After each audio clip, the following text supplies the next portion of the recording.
C'est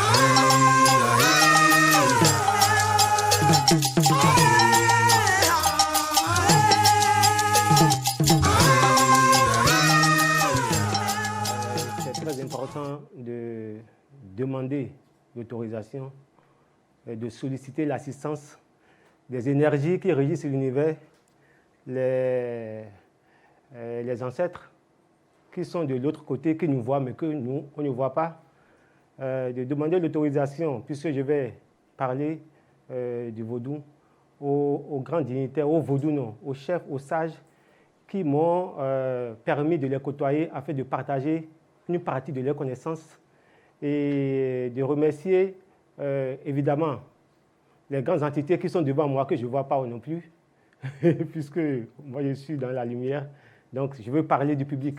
Voilà. Donc c'est ce petit rituel que j'ai fait avant de commencer par vous adresser la parole. Voilà, nous allons ce soir évoquer un sujet, je vais essayer de schématiser, d'être le plus bref possible afin de vous laisser la possibilité de poser des questions. C'est un peu comme une histoire que je vais vous raconter. Donc une histoire qui a commencé comme un peu partout, chez tous les peuples. C'est-à-dire qu'à un moment donné de leur existence, les humains se sont posés certaines questions. Et cette question se résume en 4 principaux points. Qui sommes-nous?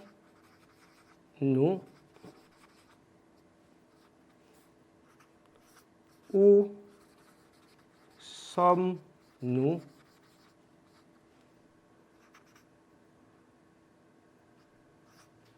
D'où venons-nous? Où allons-nous? Je pense que tous les peuples de la Terre se sont, à un moment donné de leur existence, posé ces questions. À la différence que dans cette partie géographique du globe d'où je viens, je vais parler de mon pays, ces questions ne se posent pas tellement. Où allons-nous? On sait déjà où on va. Je vais revenir un peu là-dessus tout à l'heure. Donc, je peux schématiser comme ça. Nous avons qui sommes-nous? Où sommes-nous? D'où venons-nous? Où allons-nous? J'ai mis où allons-nous en parenthèse parce que la réponse est sûre.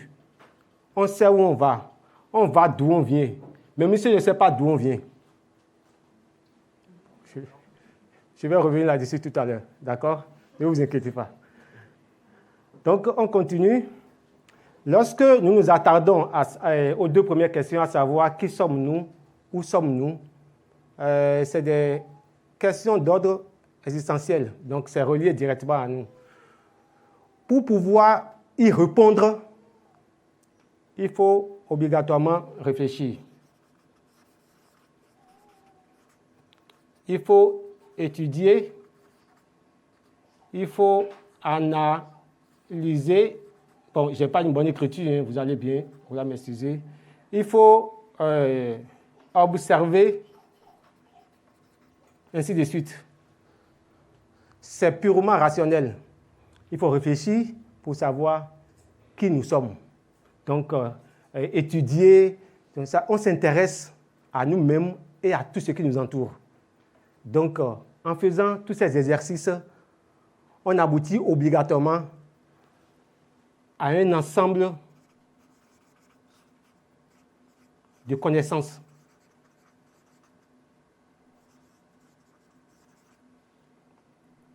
Ou on peut appeler ça technologie, hein, c'est technologie liée à l'univers,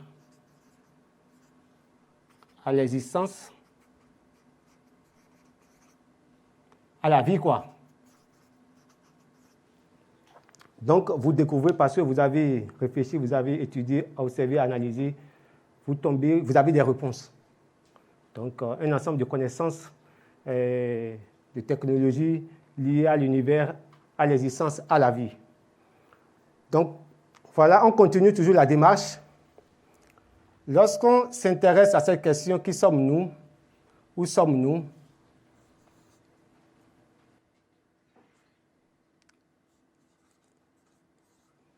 C'est réel. Nous voyons les autres, tout ce qui est autour de nous, on peut toucher, on peut palper. C'est réel. Mais d'où venons-nous? Où allons-nous? C'est irréel. Vous êtes d'accord avec moi?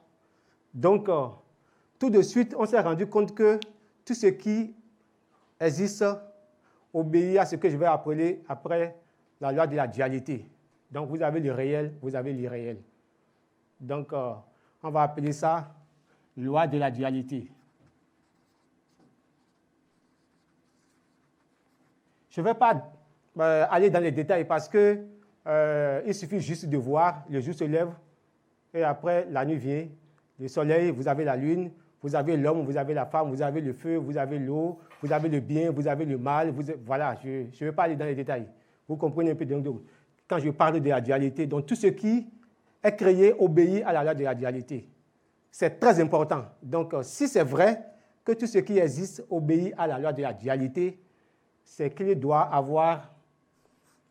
Et si on est d'accord que nous sommes dans un monde réel, nous sommes dans un monde visible, c'est qu'il doit avoir aussi un monde irréel, un monde invisible. On est d'accord? Donc, monde visible, monde invisible. Donc, vous allez voir que les questions qui sommes-nous, où sommes-nous, c'est concret, c'est du réel, ça nous appartient, donc c'est dans le monde visible. Mais par contre, d'où venons-nous, où allons-nous, c'est beaucoup plus irréel, c'est lié à l'invisible. Du coup, on commence par avoir certaines réponses. Donc, ça veut dire que nous sommes ici, nous vivons ici, nous allons partir d'où nous venons. Donc, ça veut dire que vous avez d'où venons-nous, où allons-nous, là, et vous avez qui sommes-nous, où sommes-nous, là. Donc, ça fait le cycle. On est d'accord? Donc, sur cette base,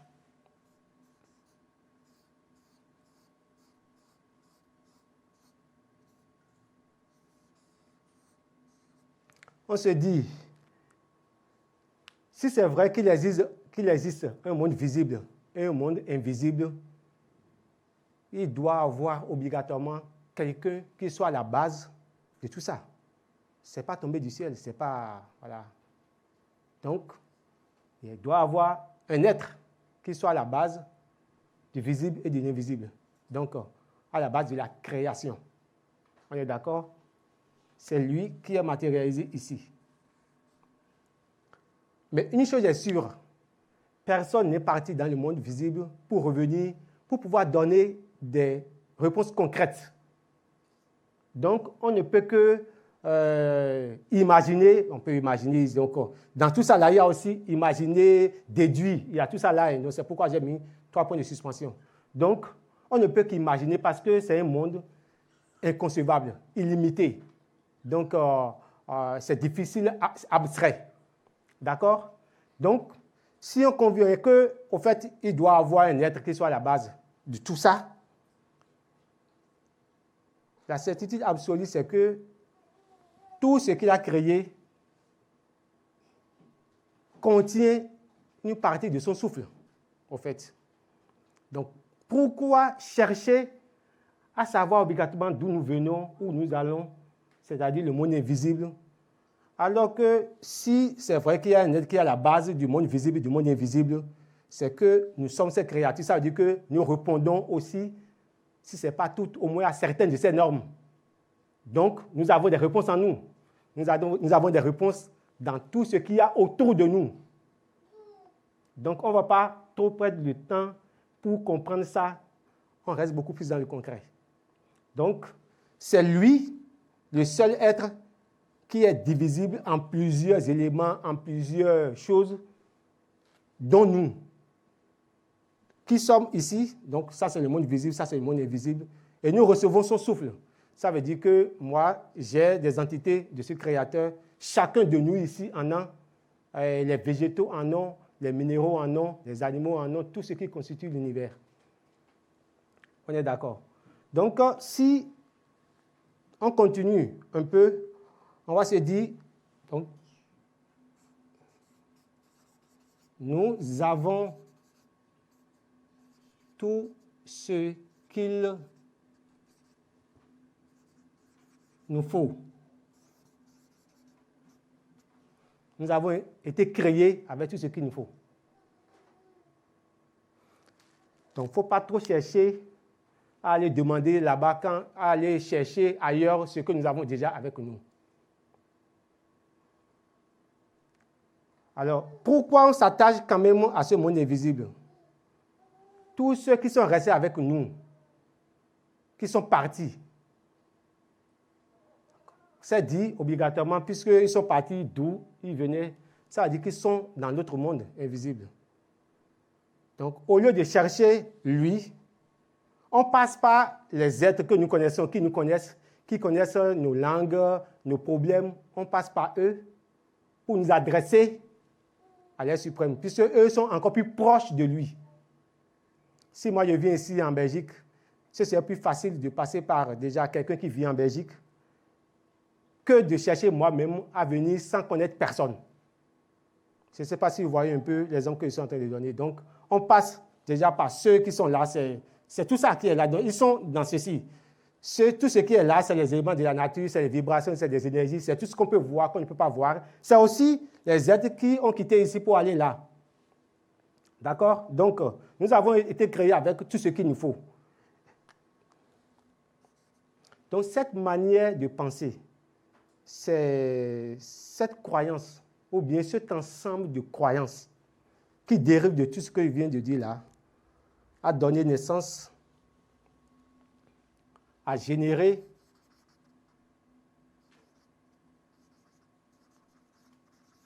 un mode de pensée, de manger, de s'habiller,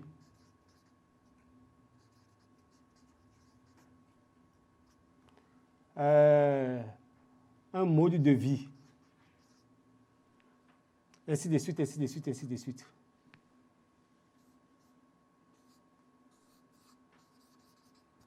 Vous pouvez l'appeler comme vous voulez. Nous, on l'appelle le vaudou. Voilà. Je pense que j'ai fini ma présentation.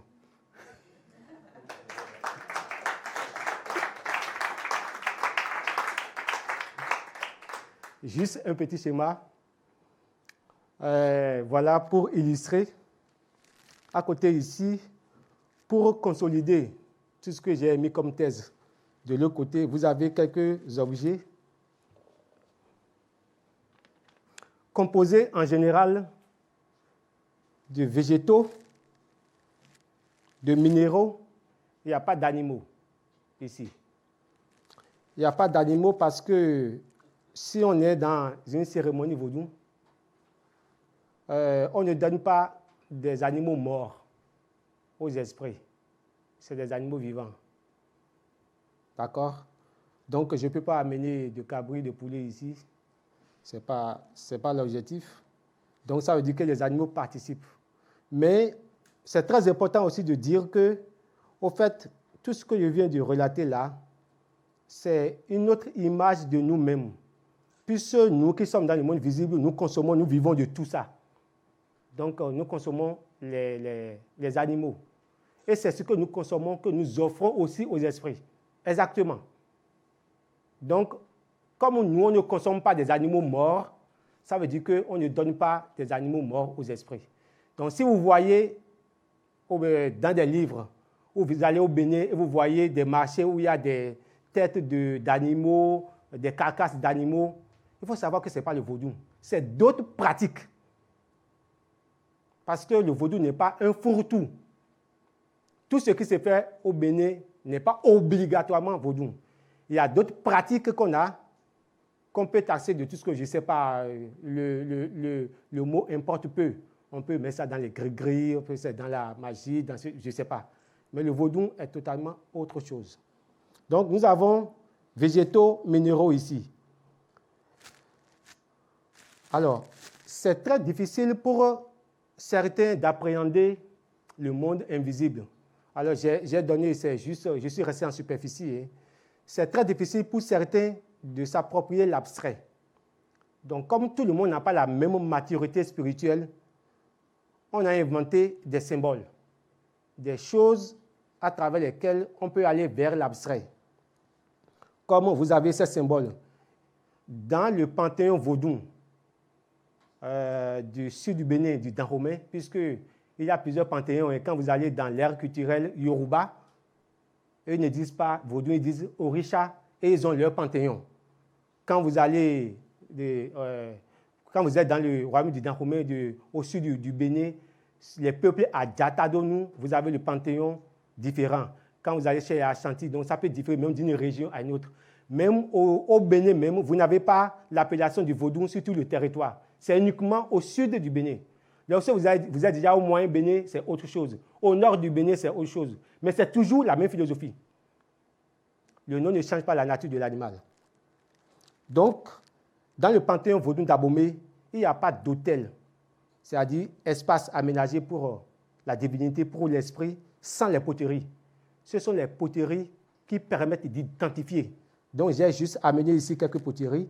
Si vous voyez celle-ci, par exemple, avec de petits trous, mais renversés, il faut savoir que c'est la divinité Sapata. C'est l'élément terre, tout de suite.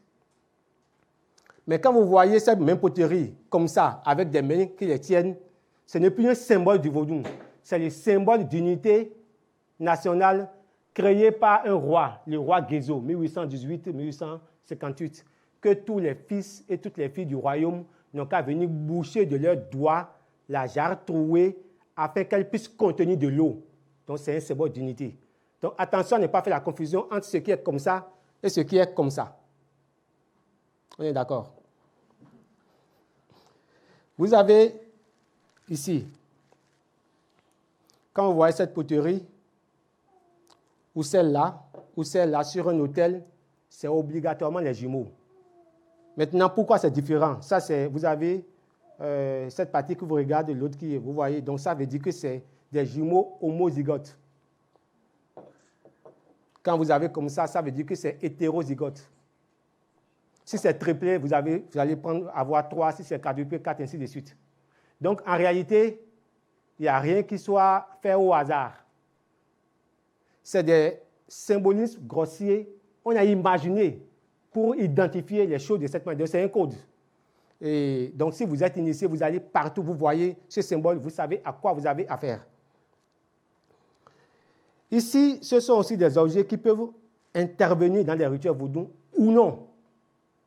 Puisque je vous ai dit qu'il y a d'autres pratiques. Vous avez une série d'objets ici. Si par exemple, vous êtes malade, vous pouvez aller consulter, je vais en parler tout à l'heure, pour voir si la cause de votre maladie, elle est physique ou spirituelle. Donc, on reste toujours dans la dualité. Si elle est physique, écoutez, on va chercher des plantes, des racines, des écorces, on va faire des décoctions. Et on va vous demander de vous laver avec une éponge, mais qui vient au fait de l'écorce d'un arbre. Donc, si vous voulez, au fait, le vaudou, si vous regardez là et ici, puise tout ce dont il a besoin de la nature. Donc, si vous voulez être en connexion avec la nature, bénéficier des bienfaits, des vibrations de la nature, il faut rester en harmonie. Donc, ça veut dire que si moi, je dois, par exemple, bénéficier des vibrations à travers un rituel, en temps normal, je vais me déshabiller pour cacher juste ma nudité, pour respecter ma nudité, on va me mettre un paille ici. Mais je n'aurai pas de bague, rien au bras. C'est tout comme si je suis né de la manière dont je suis né, donc simple. Avant de pouvoir profiter de tout ce que la nature nous donne. C'est la principale raison pour laquelle, par exemple, dans le vaudou, vous ne verrez pendant les cérémonies ou bien aucun initié vaudou avec des chaussures. Il est toujours pieds nus parce que dans le vaudou, la terre est la combinaison de tous les éléments. Donc, si vous êtes en contact direct avec la terre, vous avez déjà toutes les énergies. Donc, pour être en contact direct, évidemment, il faut rester. Sinon, s'il y a des chaussures, ça veut dire qu'il y a déjà un intermédiaire. C'est la principale raison pour laquelle les gens sont toujours pieds nus. Et la deuxième raison, c'est que nous avons chez nous, dans notre culture, le droit d'aînesse pour montrer à l'entité qui est devant nous que cette entité nous est supérieure, on se déchausse. Comme dans notre propre culture, quand on rentre chez les personnes âgées, on se déchausse. Quand on veut saluer les personnes âgées, on enlève les chapeaux et parfois même on se procède. Avec certains peuples même, on va totalement à terre. Chez les Nagos, par exemple, on se couche à terre pour saluer les personnes qui sont plus âgées. Donc, c'est la même chose qu'on fait pour nos semblables, c'est la même chose qu'on fait pour les ancêtres. Donc, il y a une série d'objets de végétaux ici qui sont soit des fruits, soit d'autres choses, qui peuvent intervenir dans les rituels et qui peuvent aussi servir dans la médecine ou dans la cuisine. Ou, je prends l'exemple, puisque je pense dans le test pour la conférence, on a parlé d'un objet, d'un ingrédient qu'on appelle atakun. Donc, je vais demander à Estelle, à quelqu'un, ici, s'il te plaît, tu viens, tu peux partager. S'il n'y en a plus, tu fais comme ça et puis les graines tombent. Donc, tu peux donner 2, 3 graines à quelqu'un, mais attention, il y a quelqu'un là-dedans. Si tu passes d'abord par cette personne, elle risque de tout manger. Oui, tu l'as remarqué, d'accord. OK. Donc, il faut que ce soit la dernière personne à laquelle tu présentes ça. Donc, vous avez quelques graines comme ça que vous pouvez manger. Donc, c'est cet objet qu'on appelle atakun, maniguet, qui est le premier ingrédient. Parce que tout à l'heure, je ne vais pas dire, plus quand vous allez goûter, pour ceux qui voudront, vous allez sentir. D'accord? Donc, ça consolide le verbe, ça fortifie le verbe. Tout ce qui va sortir, toutes les paroles, les intonations, les vibrations, les énergies que vous allez prononcer. On peut aussi l'utiliser à la cuisine pour aromatiser les plats. On peut aussi l'utiliser dans la médecine. C'est-à-dire, par exemple, pour les hémorroïdes, vous prenez les graines, vous allez prendre du beurre de karité, mélanger aux graines et vous allez envoyer ça en suppositoire. C'est laxatif. Donc, ça a plusieurs vertus. Bref. Donc, je ne peux pas tout expliquer. D'accord? Pour finir, je vais venir à ceci, ce qu'on a vu tout à l'heure dans le film. Donc, le Fa, c'est le messager du vaudou, c'est-à-dire les esprits, les divinités se manifestent, parlent, pas comme nous, on peut parler comme ça. C'est à travers, il y a un autre canal par lequel on peut parler avec les ancêtres, comme nous l'avons vu dans le film, d'accord? Donc, et c'est un procédé. Lorsque vous venez chez le Bokonon, celui qui est chargé de servir d'intermédiaire entre l'esprit ou les esprits et vous, il vous donne 2 graines qui sont là, Kasseponia Bonduc. Vous allez communiquer votre question, fermée oui ou non. La dualité à cette graine. Vous posez votre question, vous les déposez. Mais tu l'as mis en valeur humaine. Mais tu es goût dans l'air. Donc, il fait comme ceci, il laisse imprégner votre vibration, votre énergie. Et après, il va commencer votre consultation en faisant d'abord un premier jet. Implorer tous les esprits, il lance. Le premier est toujours au milieu. Alors, nous ne sommes pas dans une consultation, je vous montre juste quelque chose. Le deuxième là, et le troisième là. Vous avez des combinaisons qui apparaissent. En réalité, cet objet, vous allez voir ici, 1, 2, 3, 4. C'est la coque d'un fruit. Hein. Quand le fruit est mature, il s'ouvre, les graines tombent, les amandes tombent, et puis vous avez ceci. C'est ça qu'on divise en 2. Mais il y a tout un rituel qu'on fait autour avant de l'utiliser, comme ça se fait ici. Vous allez voir 1, 2, 3, 4. 1, 2, 3, 4. Et quand vous prenez l'objet, vous avez pile et face. Pile et face, pile et face. On reste dans la dualité. Donc, cette technique, cette façon de faire est basée sur 16 signes principaux. C'est ce que le Bokono a appelé les 16 principales planètes.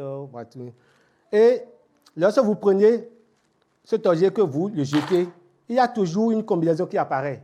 Quand vous rejetez, ça change. Donc, toutes les combinaisons possibles qu'on peut avoir avec cet objet sont au nombre de 240. Ces combinaisons de 240, ajoutées aux 16 signes mères, qui sont au nombre de 16, font 256. Après, le Bokono peut prendre le kaolin, c'est un minéral, écrasé en poudre. Il va matérialiser sur le fatet les signes qui vont apparaître comme le monsieur dans le film a fait ça sur un papier. Donc, bref, je ne veux pas expliquer tout le processus de la consultation du Fa. Donc, lorsque vous avez cet instrument 2, 2, 2, 2, exposant 8, d'accord?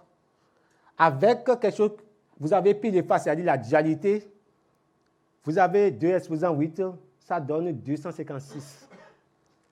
Pour vous prouver que, au fait, le vaudou est basé sur la science, la technologie, vous avez ici chez vous aussi, aujourd'hui, ce que vous appelez l'informatique, qui est basée sur le même système, c'est-à-dire, c'est ce qu'on appelle une équation binaire. 0, c'est une équation où tout ce que vous allez faire, vous avez 0 ou 1. Donc, la dualité. Et tous les signes que vous allez avoir, en fin de compte, sont au nombre de 256. Et ça fait des millénaires que nous avons chez nous. Donc, c'est pour vous démontrer en réalité que le vaudou, il est basé beaucoup plus sur le concret, le réel, la technologie, que tout ce qu'on peut penser. Mais comme je l'ai dit, à la fin, ces croyances peuvent générer plusieurs manières de faire. Et je pense que c'est ce qui va revenir tout à l'heure à travers les questions que vous allez poser. Je vous remercie.